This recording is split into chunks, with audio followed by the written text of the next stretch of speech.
Hey everybody, Dr. Dan here. Welcome to class. This is week 13 and we're studying chapter 25 and it's about World War II. So World War II is near and dear to me.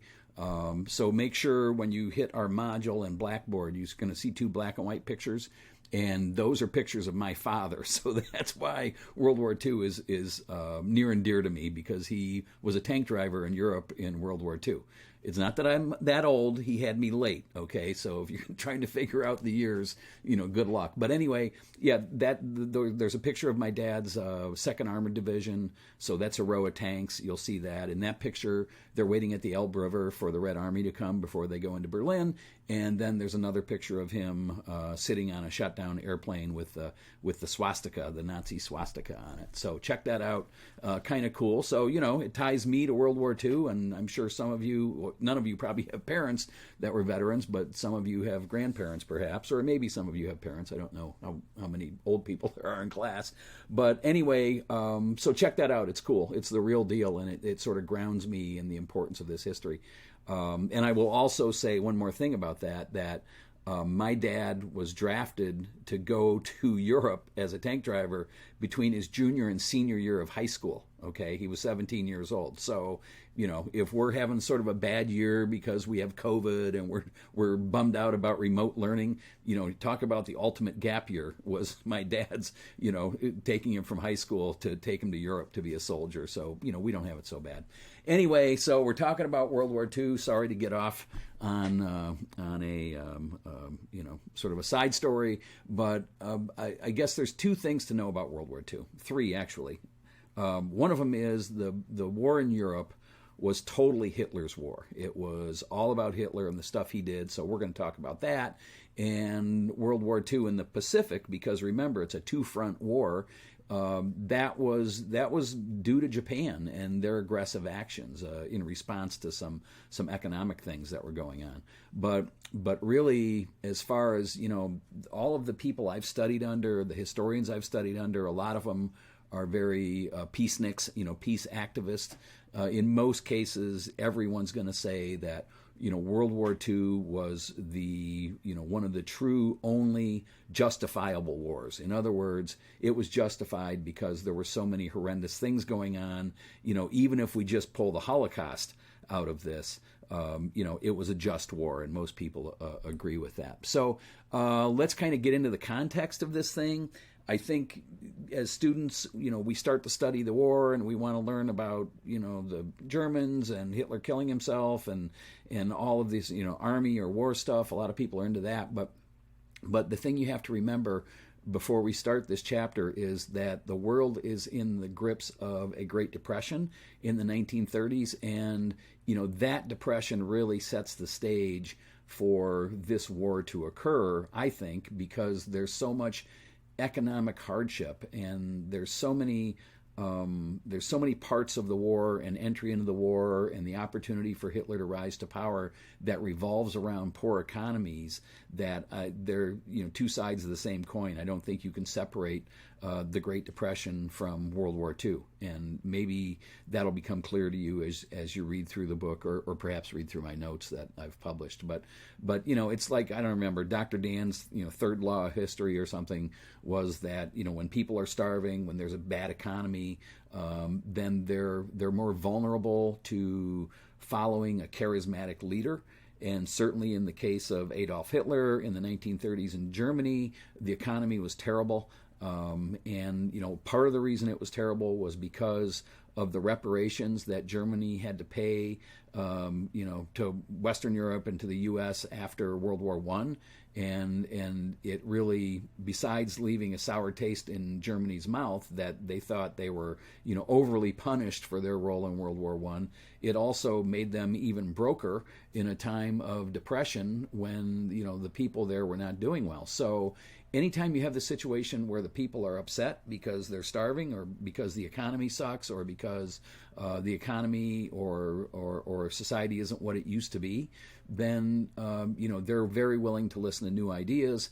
Hitler comes along after after becoming chairman of the Nazi Party, and I'm cutting a lot of years out, but Hitler comes along and he's charismatic enough, and he promises everybody, a chicken in every pot, a car in every driveway. So he's into making promises, and also sort of blending a sense of nationalism with it. And the election here in the U.S. just ended this weekend. This is a fresh video, and I don't want to pick on President Trump at all. So this isn't meant to be a negative, but I think it's useful for comparison. So when President Trump came out and his slogan was "Make America Great Again," which good enough slogan. He fired up a lot of people. That's something you can easily get behind. And Hitler was the same way. He would have slogans like that, like we're gonna rebuild Germany to its rightful place. And really, what Hitler was doing, and maybe what Trump was doing a little bit with that slogan, was building this sense of nationalism. That hey, we're all Americans. We want the country to be great again, or we're all Germans and we have a rightful place in the world. And it's total domination of Europe, basically. So Hitler was charismatic. People were desperate for a leader, and that's why they followed Hitler. So that's kind of the short end of that. And then as far as Japan goes, something similar is going on related to the Depression. But what's happening in Japan is, and if you recall, I don't know, a chapter or two ago when we were studying Japan, Japan is a relatively small island, but they're these crazy industrialists. I mean, especially during that time. So Japan has always had to go outside of their island to get resources and raw materials. That's the sort of capitalist imperialism, if you will. So Japan gets some real tariffs slapped on it by the U.S. and major Western European countries during the Great Depression. In the U.S.'s case, because the U.S. didn't want Japanese products in the U.S. during the Depression because we were trying to build up our own domestic manufacturing. So Japan's upset about that.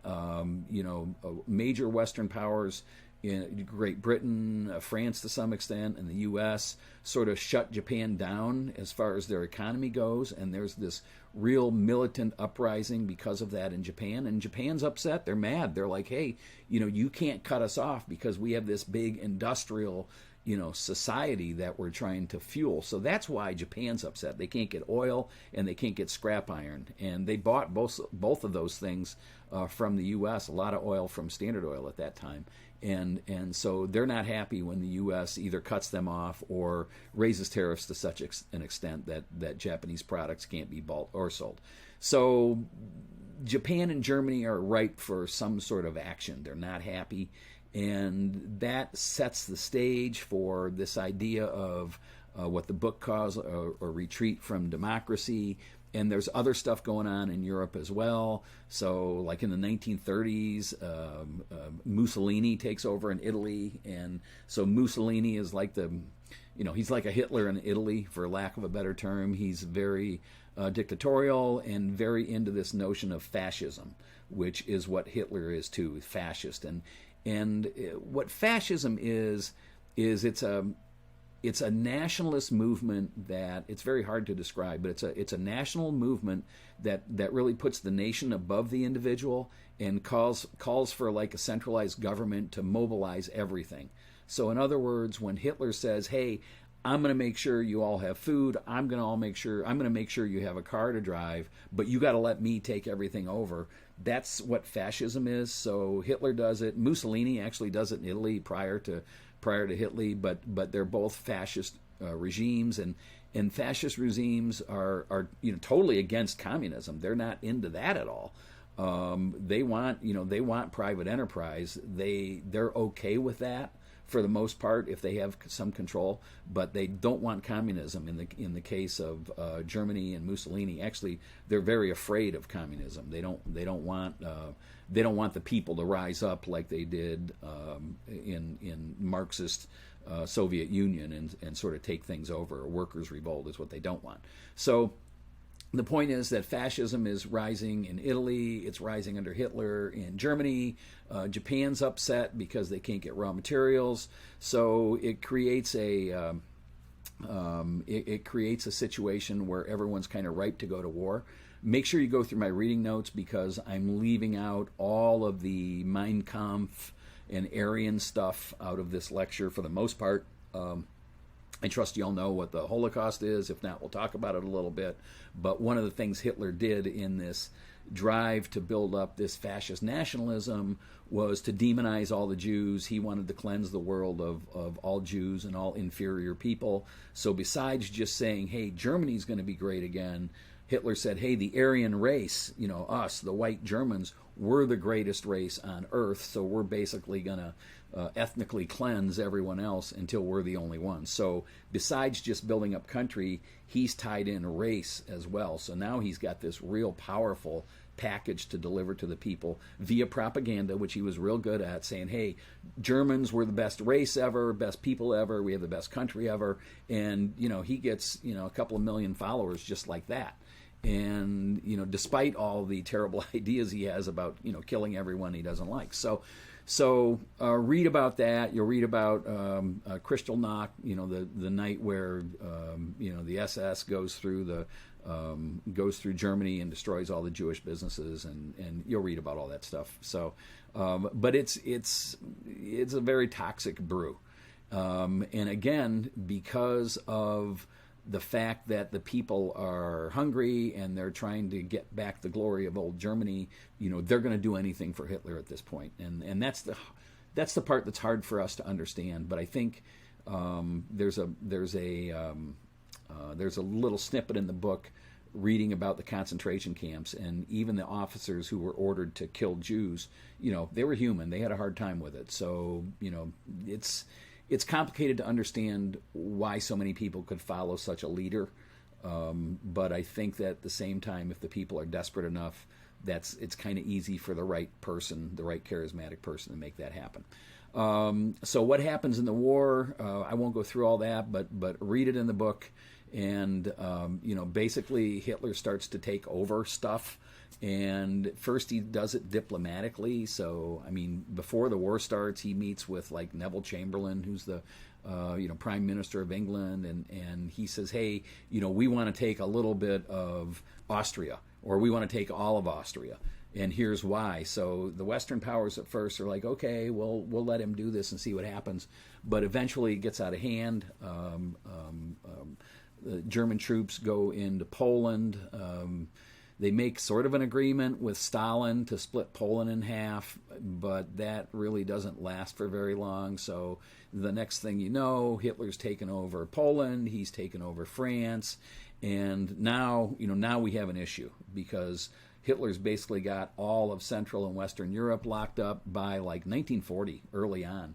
And the only country in Europe that's really not invaded still is Great Britain for the most part. And the western part of Russia, so around Stalingrad and Moscow, not yet. But the thing is, Hitler had built up such a war machine. You may have heard of this word blitzkrieg before, lightning war.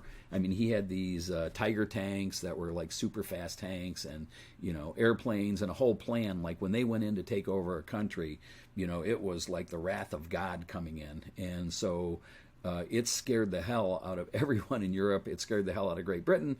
And the U.S. is sort of sitting on the sidelines, figuring out what they're going to do here.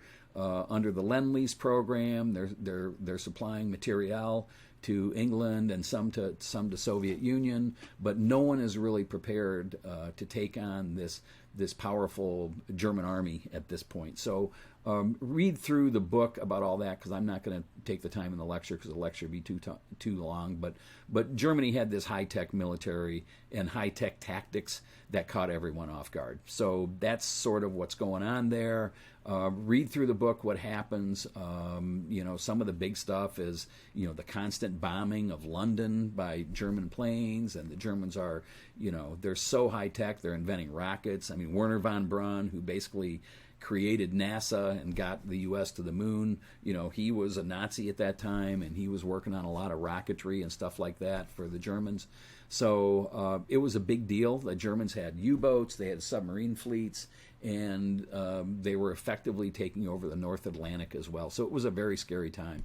Eventually, what happens is Great Britain, the U.S., and the Soviet Union get together and say, hey, we got to do something about taken Germany out. So the book's going to lead you through the different battles until you get up to D-Day, which if you don't know about it, read about it in the book. The book does a good job because it's in MindTap, because it's not too long of a story, but you can read all about D-Day, and then you'll also read a little bit about my dad's, well, not specifically, but my dad's tank column and how they met the Red Army at the Elbe River before they went into Berlin. So kind of cool, but definitely check it out.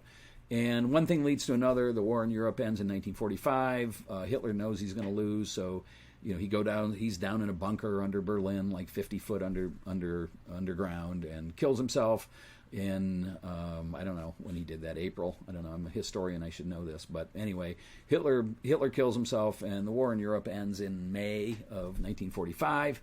But we still have this Pacific battle going on, so the way that started. So December 7th, a day that will live in infamy.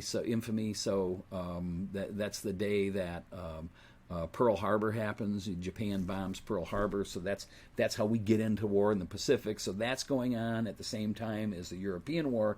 So the U.S. is fighting a two-front war. And the U.S. still to this day, part of their military doctrine is that we can fight a two-front war. We're always prepared for that, and that all comes from World War II.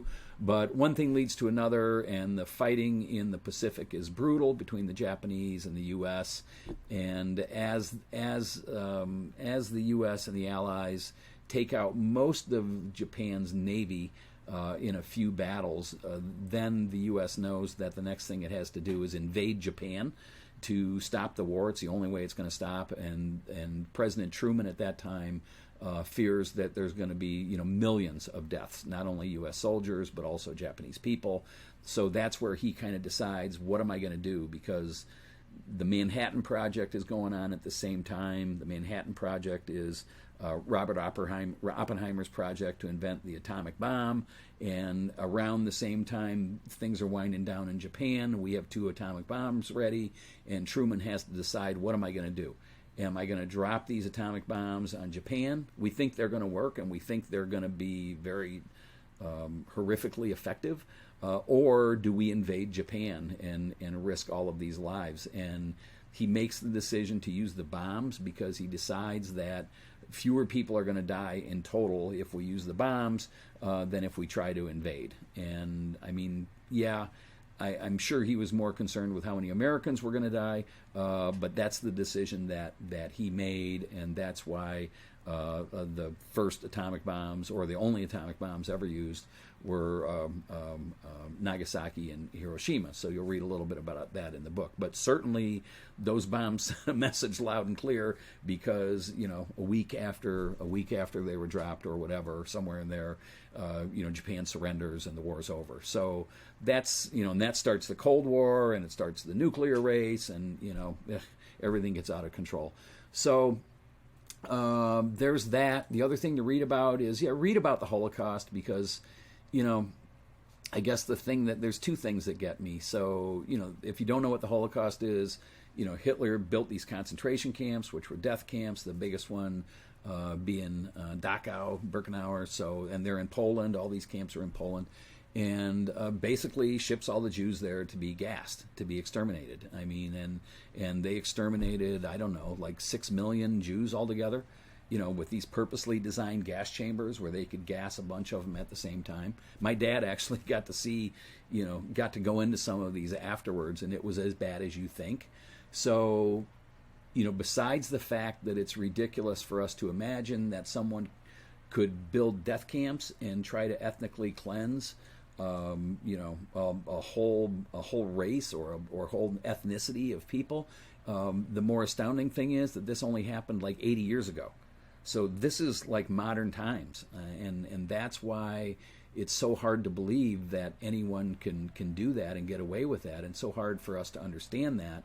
And so when we talk about this being a just war, you can certainly justify any actions to rid the earth of someone like Hitler and that whole regime after you learn about the Holocaust. And the Holocaust really happened. So there's Holocaust deniers out there that say, oh, it's a conspiracy theory created by the Jews, to do this, to do that. No, it really happened. I mean, my father was there, so it happened. And so, think about that for a second. How can that happen? The other thing is, though, the wild thing is, and I think I give you a link in my reading notes, IBM, International Business Machines, a U.S. company, participates with Hitler in designing punch card systems to keep track of the people that they're gassing. So, I mean, the stuff you read in history is one thing, but then there's all these other little things that are going on that are just crazy. I mean, Henry Ford's a big Hitler admirer at first because he kind of believes in, what he's talking about. So it's crazy out there. And when we're in a survey history class like this, we don't get into all the details, but I would invite you, if you're at all into, war and learning about how bad things can go, that there's a lot of material about the Holocaust out there, and there's a lot of material about World War II out there. And there's look up this IBM and Hitler. Although again, I give you a good article you can go look at, or Henry Ford and how he was sympathetic towards Hitler and really didn't like Jews either. And it's like, how can all this stuff happen? So I can't figure it out, but maybe you can. But hopefully, we read about it and we're like, okay, what we learned is that hate is bad and intolerance to others is bad. And in the history of the world, everything we've studied, all of these wars, all of these famines, all of these revolutions and trouble, they all start because of hate. They all start because of a lack of tolerance or a lack of understanding of the other person, whether it's race related or religion related or ideologically related. Hate drives everything. So, not to sound too hippie here, but love and understanding certainly goes a lot farther. And that's all I'll say about that. And how can you not when you read about the Holocaust? So the rest of the chapter talks about the home front. And I guess the only thing I want to say about that is, during the time of World War II, like the U.S. had to build, a gazillion airplanes and tanks and jeeps and everything quickly. So it really mobilized women in the workforce to a large extent. So that was going on in the U.S., but that was also going on in Germany too. And in Germany, where, Hitler and Nazi fascism sort of wanted to keep the woman at home having babies, keeping the family together. It was really tough for a lot of German women to go to work in the armaments factories, but that's what happened. So the whole point is that World War II was such a massive action that everybody in every country that was participating, their lives changed to some extent. So women had to go to work here, like building airplanes. People had victory gardens. There was rationing of copper. Steel pennies came out in 1943 because there wasn't enough copper to make pennies here in the U.S. So, there's all kinds of stuff going on. So it was nothing like your generation or even my generation would ever know. I mean, we're kind of wimps when it comes to this stuff. So it's a big deal. I think Diker, the author, does a great job with it in Mind Tap. So hopefully you'll read through it all. And then finally, the cost of World War II in lives. Everyone comes out and says, okay, how many lives? It was, I don't know, 20, 40, 60 million. People just don't know, because the one thing about World War II was it was the first massive air war. And so a lot of civilians got killed because of the huge bombing raids, like, in Dresden, Germany, and in Japan for sure, and in London. I mean, there, citizens got killed because of people bombing cities. So hopefully we learned something from World War II. I mean, I think we did. We're going to learn about the Cold War a little bit next, and for sure there are still superpowers and there are still people that want to kill each other. But I kind of think this is the last big land war like that we're ever going to see. I think in the future it's going to be a little different, and hopefully there won't be any. But anyway, that's what I think. But anyway, read the chapter. We don't have any assignments this week, so I don't have to go over the quiz. And I hope you have a great week. We only have, 3-4 more weeks of school to go, and we're done. So everyone's doing great. If you have any questions, let me know. Thanks. Have a great day. Bye-bye.